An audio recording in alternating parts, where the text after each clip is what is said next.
So you may have heard of the term sous vide and wondered, what does that mean?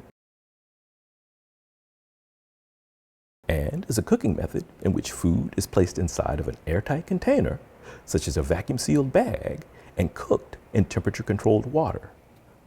The food does not come in direct contact with a flame, smoke, or steam, and the temperature of the water never reaches the boiling point. Spices, herbs, or marinades may also be placed inside the bag along with the food to help season as it cooks at a low temperature for a long time.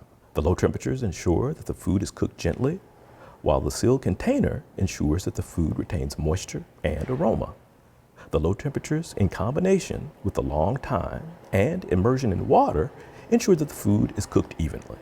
However, precise control of the temperature during sous vide cooking is vital to maintaining the safety of the food because Clostridium botulinum bacteria can grow and produce an extremely dangerous toxin in the absence of oxygen. The use of a temperature-controlled water bath or circulating immersion water heater is often recommended for this cooking method. A downside of sous vide is that foods such as meat don't form a crust, char, or bark on the outside because the maximum cook temperatures are below the temperatures at which the Maillard reaction or browning occurs. This means that before the meat is served, it has to be seared over an open flame, on a grill, or in a frying pan to achieve those familiar textures and flavors. So remember, when it comes to sous vide, low and slow is the way to go, along with appropriate temperature control.